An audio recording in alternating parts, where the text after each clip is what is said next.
Terra Espiritual apresenta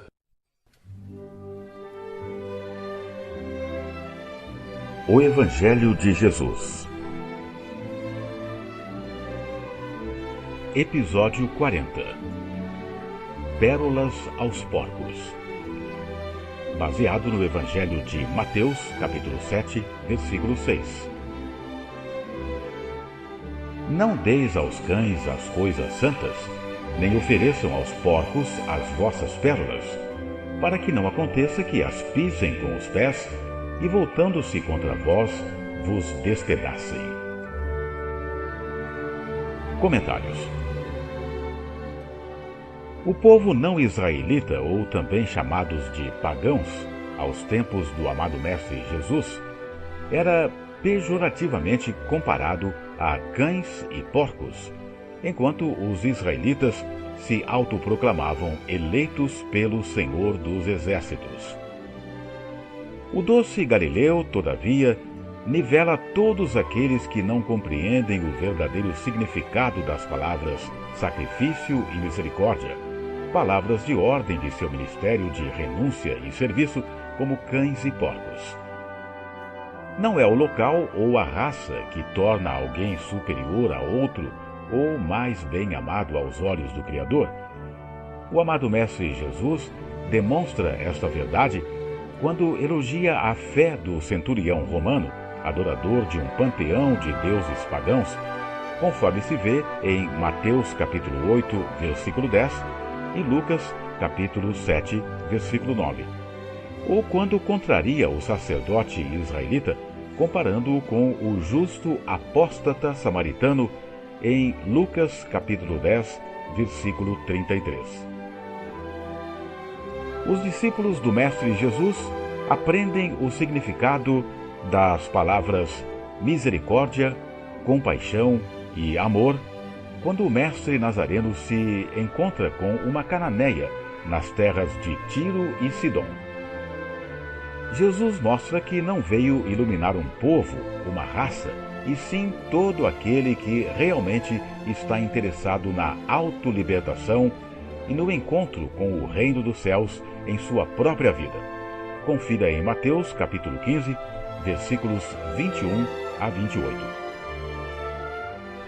O caminho da felicidade plena não é uma estrada reta, mas sim uma estrada sinuosa que percorre vales, planícies e planaltos, terrenos férteis ou áridos, ladeando desertos, oásis, lagos ou beira-mar, mas que ao fim da jornada de esforço, persistência, disciplina e dedicação se obterá o objetivo final e plenitude e paz profunda após uma porta estreita.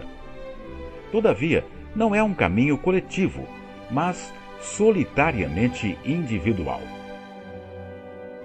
Muitos não resistem à companhia da disciplina regeneradora e abandonam o bastão no meio do caminho e voltam à confortável zona de conforto no ponto inicial, no umbral de uma porta larga que não conduz à iluminada salvação.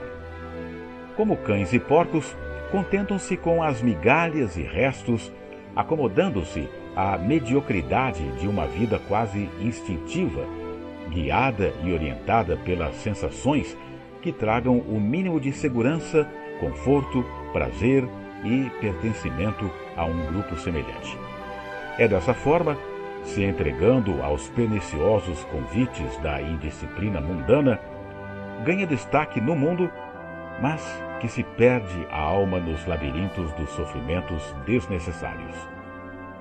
O conhecimento libertador, da mesma forma como o conhecimento técnico, não pode ser ofertado de súbito e total a um indivíduo, assim como não se ensina a equação de segundo grau a uma criança do primário, sob o risco de matar a alegria de aprender e o interesse de desenvolver o raciocínio. O reino dos céus deve ser oferecido gradualmente, de acordo com a capacidade espiritual de ver e de ouvir de cada um.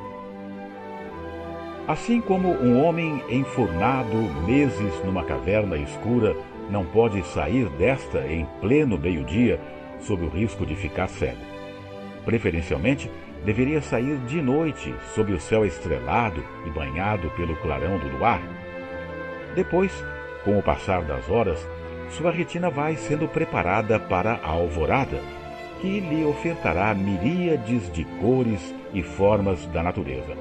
Assim, estará preparado para enfrentar sem sofrimento ou sequelas o clarão do sol a pino do meio-dia. Podemos cair num erro terrível de acreditar que a natureza dá saltos e que angelitude se improvisa por meio de leituras, preces, ladainhas, cânticos, rituais, bons sentimentos ou boas intenções. Devemos preparar o solo mental para receber as sementes da renovação, regando-as e cultivando-as com zelo e constância, para que possa criar raízes que se aprofundem no solo, a fim de ganhar resistência e resiliência da paciência, discernimento e sabedoria. As conversas devem girar de acordo com o nível de entendimento dos nossos ouvintes e interlocutores, a fim de que um diálogo fraterno e respeitoso possa ser estabelecido, e não um debate competitivo e beligerante que possa criar muralhas quando se pretendia criar pontes. Milhares de mártires demonstram que foram perseguidos e corporalmente eliminados pelos inimigos rivais, gratuitos, apenas por terem opiniões e visões contrárias.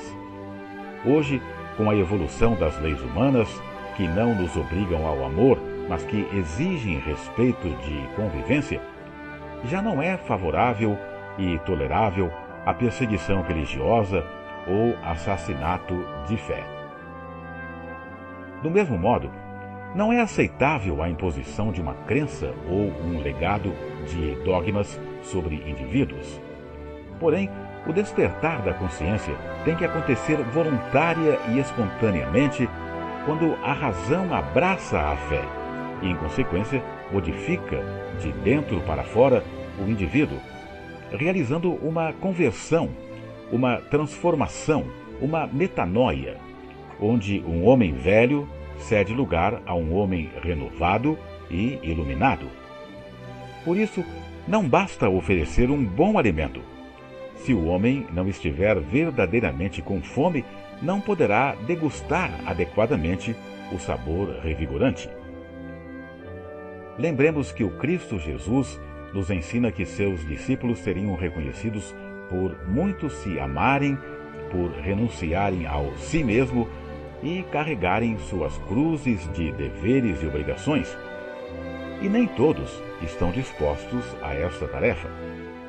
Dessa forma, a aquisição do discernimento e o encontro da sabedoria não se dá da noite para o dia, e sim em estágios graduais e progressivos, abençoados pelo tempo, e está acessível a todo aquele que buscar com sinceridade e boa vontade. Podemos encontrar diversos tipos de buscadores que irão variar de degrau básico de curioso, passando pelos degraus seguintes, de interessado e neófito, até degraus avançados de sabedoria e compaixão ativa. Os evangelhos devem ser constantemente consultados, meditados, refletidos e postos em prática. O estudioso Carlos Torres Pastorino, em sua monumental obra A Sabedoria do Evangelho, classifica a interpretação e compreensão dos evangelhos em 7 níveis. Primeiro, o literal, como o lê a maioria da massa humana, que dura há séculos, grandemente aproveitando as palavras sábias e os exemplos maravilhosos. Segundo, o moral, que se eleva um pouco mais, verificando as consequências reais que ali aparecem em todas as fases, belas e cheias de sabedoria. Terceiro, o alegórico, que já entrevê ensinos mais profundos, lidos nas entrelinhas, quando se percebe que as palavras são representações de outros planos mais altos, exprimindo coisas diferentes do que exprimem textualmente as palavras. Quarto, o metafórico, que dá um passo mais adiante, que já muitos comentadores perceberam plenamente divulgando seus conhecimentos. Quinto, o simbólico, que se vem manifestando aos poucos, de acordo com a evolução da humanidade, que caminha sempre mais à frente. Sexto, o místico, que estamos tentando penetrar apesar de nosso atraso, mas grandemente ajudados pelas forças do alto. Sétimo, o espiritual ou divino, que ainda não atingimos em virtude de nossa deficiência evolutiva. Devemos aprender a conviver com fraternidade, tolerância e alteridade com as múltiplas formas de ver as verdades do Evangelho, priorizando nossa reforma íntima e a prática do respeito e do amor incondicional. É dessa forma, pelo exemplo, que melhor se prega o Evangelho em que dizemos acreditar. O resto é tarefa que só o tempo abençoará. Somente como irmãos, se amando verdadeiramente, estaremos louvando a Deus em espírito e verdade. E é a estes adoradores que ele busca.